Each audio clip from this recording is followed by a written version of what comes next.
As African bishops continue to torpedo the Pope's declaration on same-sex blessings, same-sex couples are now petitioning Rome for official papal blessings.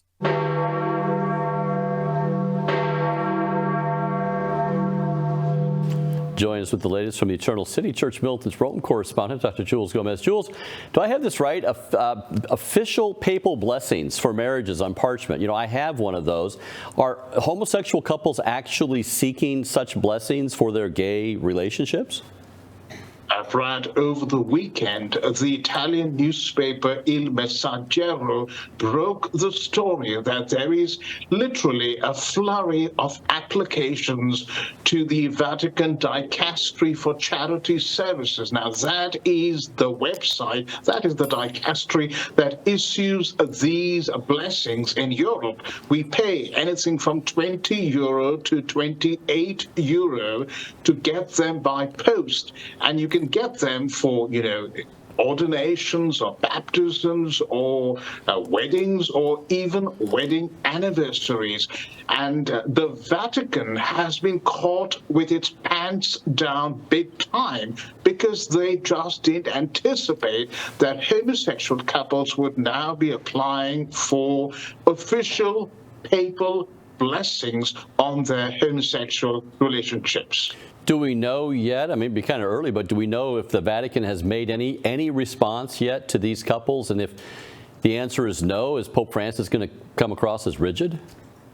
Well, that is the big dilemma the Vatican finds itself in because, these blessings could be, obviously they wouldn't be regarded as spontaneous, but there is no liturgical form here. And so, according to Fiducia Supplicans, there is no reason why the Vatican should not issue these blessings. Moreover, I'm told that gay couples will be applying for it not under wedding, because you've got to state the groom's name and the bride's name, but of course Bob Jones and Fred Flintstone could very well use this facility because one can be the groom and one can be the bride, and then they could talk about insert the name of where they were married, because a number of these gay couples have actually been married, some in Protestant churches, as we will soon see.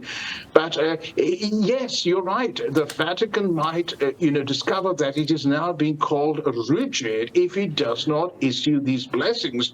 So if, the James Martin couple, for example, were to apply for a wedding anniversary because they are celebrating 2 years of their, blissful wedding, their wedding bliss, then the Vatican would be in a very difficult position to say no when they have said yes in Fiducia Supplicans, because after all, it's a blessing. And hey, what's wrong with the blessing?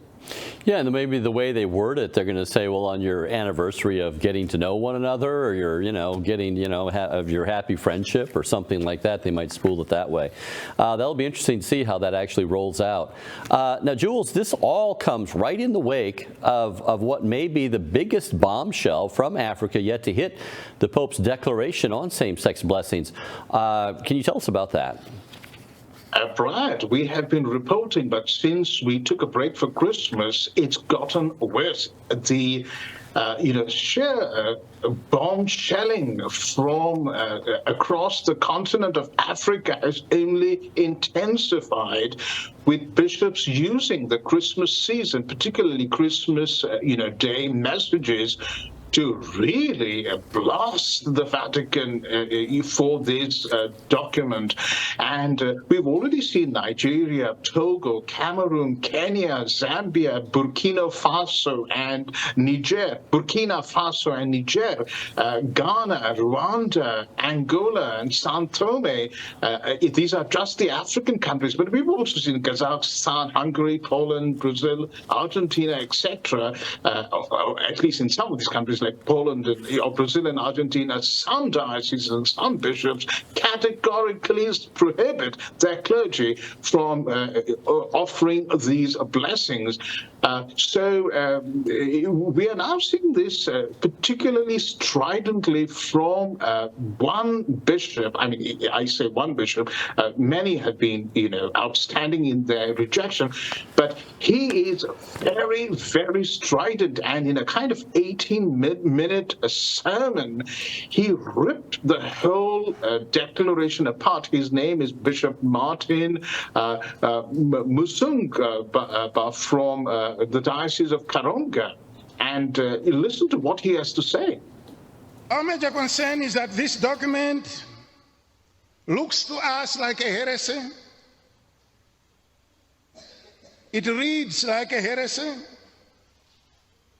and it effects heresy.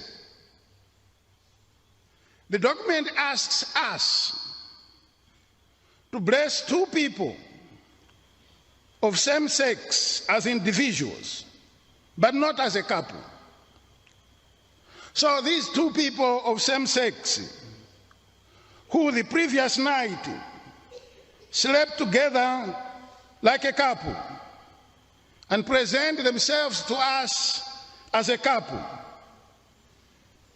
are blessed as individuals, but they leave our presence as a couple. They go to their home as a couple. They sleep in the same bed as a couple. But the document says that they are not blessed as a couple, although they appear to have been blessed like a couple. How could this be not changing the authentic teaching of the Church? So, Jules, what's your reaction to that? I mean, it seems like the bishop, when he says it seems to us as a heresy, he's not declaring it to be a heresy, but he seems to have, the notions underlying it seem to be, can be, in his mind anyway, taken as some heretical views. What's your thoughts on his statement? Well, as you rightly said, Brad, he certainly indicates that this borders on the heretical. But now remember, if you listen to his whole sermon, it's marvelous, because what he's saying is that we in Africa, in my diocese of Karonga, there are Catholics who walk 2 days to get to Mass. I mean, imagine somebody in Italy or America walking for 2 days just to attend Mass. And these are the Catholics, he says, who are scandalized and who are deeply offended by the fact that the Holy Father he uses the words Holy Father repeatedly, that the Holy Father has appended his signature to this document. So he says that, the document, basically, he shreds the sophistry behind what Pope-splainers have been trying to explain away as, the non-distinction between blessing couples and blessing unions. And he says, it's just marvelous. He says, if it quacks like a duck and walks like a duck, hey, it's a duck. Welcome to reality. Well, I think also his main concern there, I mean, this couple is coming from a homosexual relationship. They're coming for a blessing. Now they come up individually and you say, may you live more of a chaste lifestyle or whatever, or not. I mean, Father James Martin wouldn't bless them that way. And then, or may God bless you, period. And then they go back home and he's saying, live as a couple. If that's the situation, which it seems to me most couples aren't coming up there saying, bless us, Father, so we can now split and live our own lives separately. That's just hard to believe that a couple would do that. It's possible, maybe, so therefore it's not overtly, blatantly, heretical. But the idea that it would be somehow practically speaking, that just wouldn't happen that way. So he's trying to, as a common sense bishop, trying to get his head around this thing and say, if they're coming up this way and they're going home and living that way, and in between there we're blessing that, at least they are going to be scandalized into somehow thinking that we are affirming them in that lifestyle. And if that be the case, then you're back to having those heretical notions come up again. Your thoughts on that? Brad, this is having a couple who's coming up for a blessing of repentance, if we can put it that way, and a blessing for splitting of the relationship is like, looking for a black swan, or maybe looking for a black swan, a blind man looking for a black swan in a dark room. They simply don't exist, or maybe hypothetically they might exist. And the Bishop of Karonga is debunking this view in no uncertain terms. Now, it's also very important to remember in this context that all these bishops, or nearly all of them, rejecting the Vatican document, come from Francis's beloved peripheries, those people on the margin. These are not European or American elite who have all the money. These are not right-wing Republicans, who Francis hates. These are not populists like Viktor Orban. These are Catholics from the poorest parts of the world, but also those parts of the world where the faith is growing the fastest. And our good bishop, the Bishop of Karonga, is asking, why have you done this, Holy Father? Is it a cheap popularity stunt? Is it to please a few European liberals in places where the church is dying? What about us? We who have remained faithful to the apostolic teaching, we who are simple, but simply believe what the Bible teaches us. Are you now spitting in our face? And his words are very, very strong. Well, you got to be careful, Jules, when you say the Bible teaching us, because you got to remember the New Jerusalem Bible for the 21st century Catholic. A lot of the footnotes in there might be valuable for the modern man, I might say. Now, more is known. You mentioned, Jules, recently about the Father James Martin couple, this infamous same-sex couple that was blessed by Father James Martin, and their picture was featured all over, the New York Times, really, with you flashed it about. What now is more known about that couple?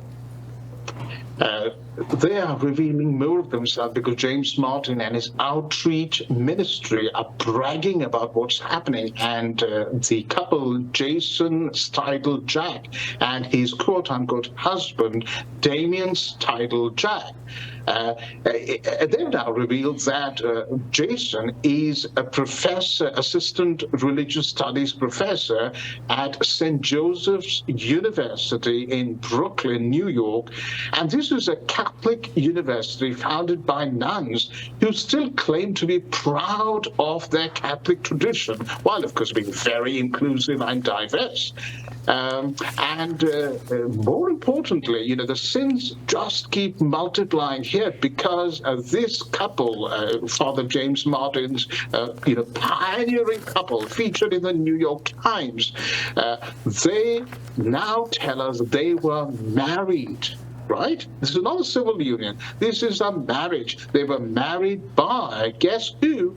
A Protestant progressive Protestant pastor at a progressive Protestant church. Now, this is a Catholic couple living together in sodomy, in serious sin, who have been married in a Protestant church by a Protestant pastor and are now being blessed by Father James Martin.